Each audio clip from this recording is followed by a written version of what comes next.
फिर देखना पड़ेगा, तो जिसकी जो जगह है वो वहीं पे होना चाहिए। 5S मेंटेन करना पड़ेगा। हाँ,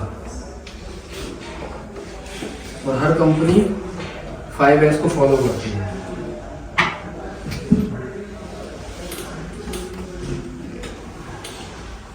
ठीक है, एक एंड आपको प्रोब में कनेक्ट कर देना है BNC केबल का, और एक एंड आपको कहाँ कनेक्ट कर देना है? UFD। कौन सा प्रोब लगाए हैं हम? Angle probe. हम क्या करेंगे? D2 ब्लॉक से क्या करेंगे? कैलिब्रेशन। बिना कैलिब्रेशन के आप टेस्टिंग नहीं करेंगे कहीं पर भी हो, चाहे इंडिया में करते हो या यूरोपियन कंट्री में करते हो या गल्फ में करते हो। तो पहले क्या करेंगे? कैलिब्रेशन करेंगे। कैलिब्रेशन का मतलब होता है कि हम एक स्टैंडर्ड को मशीन की जांच करेंगे कि हमारी मशीन को सही से काम कर रही है कि नहीं कर रही है, क्योंकि हमारे पास में 3 तरह के प्रोब होते हैं, और 3 में भी फिर एंगल प्रोब के भी हमारे कुछ प्रकार होते हैं, 3 प्रकार के होते हैं। तो उसमें क्या है कि अगर आपने नॉर्मल या TR प्रोब का यूज किया, तो नॉर्मल प्रोब में आप क्या करते हैं? मोड को सिंगल मोड रखते हैं, यानी कि T+R। लेकिन अगर आप TR प्रोब लगाते हैं तो उसमें क्या करते हैं? मोड को चेंज करना पड़ता है। अब उसी में ऐसे लगा के यूज करेंगे तो फिर क्या होगा? गलत हो जाएगा, तो आपकी पूरी टेस्टिंग ही गलत हो जाएगी। ठीक है, अब एंगल प्रोब की बात करें, एंगल प्रोब हम कनेक्ट कर लिए, उसके बाद में हमें कुछ चीजें मैनेज करनी पड़ेंगी, या हम कहें कि सेट करनी पड़ेगी। जैसे कि आपको गेट को मैनेज करना पड़ता है। गेट आपको पता है कि वो क्या करता है? एक एग्जैक्ट वैल्यू बताता है। जब आप कैलिब्रेशन करते हैं तो कैलिब्रेशन करते टाइम आपको पता है कि हम इंडेक्स पॉइंट को मैच कराते हैं। इंडेक्स पॉइंट का मतलब ये जो B2 ब्लॉक पे जो हमारे डिवीजन बने हुए हैं, ये बीच वाला डिवीजन और प्रोब का जो बीच वाला डिवीजन है वो एक लाइन में मैच करना चाहिए। अगर मैच करेगा तो जो बीम पाथ होता है वो 25 mm आता है। अगर ऐसे रखें 25, अगर पलट के रख दें तो कितना आएगा? 50। ठीक है, तो हम एंगल प्रोब के केस में हम क्या देखते हैं? बीम पाथ और सरफेस डिस्टेंस को देखते हैं। नॉर्मल और TR के केस में हम क्या देखते हैं? डेप्थ को देखते हैं। ये चीज याद रखना, क्योंकि होता क्या है, जब आप नॉर्मल और TR को यूज करते रहते हैं, तो जब आप एंगल प्रोब लगाते हैं तभी D की तरफ हमारा ध्यान जाता है। तो इस चीज का ध्यान रखना है, हमें क्या देखना है? बीम पाथ और सरफेस। ठीक है, तो गेट हमें क्या करता है? एक एग्जैक्ट वैल्यू बताता है। अगर इसके केस में तो हमें पता है कि 25 mm पे हमारी क्या आएगी? इको आएगी। लेकिन जब आप टेस्टिंग करेंगे तो आपको पता थोड़ी कि इको कहाँ आएगी, जहाँ डिफेक्ट होगा उस हिसाब से क्या आएगी? इको आएगी। तो गेट को हम बाद में क्या करते हैं? शिफ्ट करते हैं। जब गेट को उस इको के ऊपर लेके जाएंगे या टच होती हुई होगी, तभी आपको एग्जैक्ट वैल्यू वहां पर दिखाई देगी मशीन के अंदर। ठीक है, तो हम सबसे पहले क्या करते हैं? गेट को मैनेज कर लेते हैं। यहाँ पर गेट 1 और 2 होता है, 2 गेट होते हैं इसके अंदर। ठीक है, तो हम एक को ही ऑन रख देते हैं, ऑन कर लेते हैं। ठीक है, दूसरे गेट 2 का यूज कब करेंगे? गेट 2 का भी अभी भी कर सकते हैं, लेकिन गेट 2 क्या होता है? वो एक जगह फिक्स रहता है। अच्छा। गेट 1 जो है वो मूव करता है। ठीक है, तो अपनी रिक्वायरमेंट के हिसाब से हम शिफ्ट करते रहते हैं। तो यहाँ पर हम एक ही गेट को ऑन रखते हैं। उसके बाद में गेट शिफ्ट की अगर बात करें तो गेट जो हम शिफ्ट करेंगे, आपको पता है कि जो हमारी इको है वो कितने पे आने वाली है? 25 पे आने वाली है। ठीक है, तो हम इसको क्या करते हैं? गेट को अगर हमने रेंज 100 mm रखी है तो इसका मतलब जो हमारा गेट है वो 20 और 30 वो यहाँ पर आएगा। ठीक है, हम क्या करेंगे? गेट शिफ्ट प्रेस करेंगे गेट शिफ्ट को, और कंट्रोल की से इस साइड में ले आएंगे। सर रेंज को ऑलवेज 100 रखेंगे या फिर it depends upon the thickness of material? Material की थिकनेस पर डिपेंड है।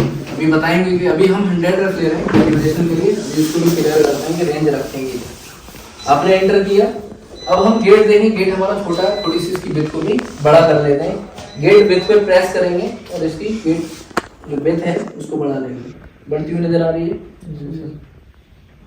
गेट विड्थ हमने इतनी रखी। क्या होता है जब हम टेस्टिंग करते हैं तो अपनी रिक्वायरमेंट के हिसाब से हम गेट की चौड़ाई को कम या ज्यादा कर सकते हैं। जैसे क्या है कि हमारी पास में 3 इको है, तो उस केस में क्या करेंगे? हमें कोई 3 इको के लिए हमें क्या होगा कि वो किसी की भी सेंस करके वो रीडिंग दे सकती है। तो हम क्या करेंगे? छोटा करेंगे, उस इको के ऊपर लाएंगे, फिर शिफ्ट करके इस पे लाएंगे, तभी हमें एक इको की वैल्यू पता चलेगी।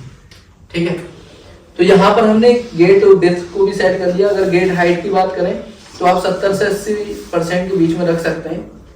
ठीक है, उसके बाद में हम आते हैं, ये हमारा गेट मैनेज हो। उसके बाद में मोड पे आएंगे। मोड आपको पता है कि एंगल प्रोब का क्या रहता है, T+R रहता है। कुछ मशीन में सिंगल और डुअल मोड करके भी होता है। तो इसका मतलब सिंगल मोड है। सिंगल मोड का मतलब एक ही मोड से जो हमारा ये हम है, एक ही रास्ता है वेव के जाने का और एक ही रास्ता क्या है वापस आने का।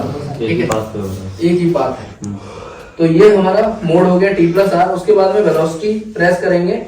वेलोसिटी हमारी एंगल प्रोब के केस में शियर वेव चलती है, जिसको हम ट्रांसवर्स वेव भी बोलते हैं। और स्टील के अंदर जो हमारी शियर वेव है वो कितनी वेलोसिटी से चलती है, 32-50 मीटर पर सेकंड। तो हम 32-50 मीटर पर सेकंड इसमें सेट कर देंगे, हो गया। ठीक है, इसको एंटर करेंगे। फिर हम आएंगे रेंज की तरफ। जैसे हम पहले भी रेंज डाल लेते हैं। रेंज की अगर बात करें तो अगर आप नॉर्मल और टीआर प्रोब का यूज कर रहे हैं तो आप रेंज जो है वो मटेरियल की थिकनेस से ज्यादा रखें या 3 टाइम्स भी रखते हैं। एंगल प्रोब के केस में जो आप रेंज रखेंगे वो मटेरियल की थिकनेस जो होगी, आप क्या करेंगे उसके लिए हाफ बीम पाथ निकालेंगे। क्या निकालेंगे? हाफ बीम पाथ निकालने का क्या फॉर्मूला होता है? T/cos theta. ठीक है, तो T/cos थीटा करके हाफ बीम पाथ निकाल लेंगे और उसका क्या कर देंगे 3 टाइम। 3 गुना करने के बाद में आप इसमें वो रेंज डालें। समझ में आया? रेंज कैसे डालेंगे? ठीक है, अगर नॉर्मल टीआर 3 टाइम्स कर दीजिए थिकनेस का, आप वो रेंज डाल सकते हैं। तो अभी हम इसमें रेंज, अब आप आते हैं एंगल की तरफ। एंगल अपन cos थीटा जो डालेंगे तो T तो थिकनेस ऑफ मटेरियल हो गया और थीटा जो एंगल थीटा जो है वो प्रोब प्रोब का का एंगल। एंगल। ठीक है, एंगल में हम डालेंगे कितने डिग्री का प्रोब है ये हमारा, 70 डिग्री का। हम 70 डिग्री इसमें सेट करते हैं। 70 डिग्री सेट करने के बाद में आप क्या करेंगे, आपका मोड हो गया, वेलोसिटी हो गई, रेंज हो गया, एंगल हो गया। ठीक है, अब हम क्या करते हैं, अब प्रोब को हम अपने V2 ब्लॉक पर रखते हैं। ठीक है, बिना कपलैंड के कभी भी टेस्टिंग नहीं होती है। तो आप क्या करेंगे, कपलैंड लगाएंगे। ठीक है, कपलैंड लगाने के बाद आप प्रोब को रखेंगे और क्या करेंगे, इंडेक्स पॉइंट को मैच करेंगे।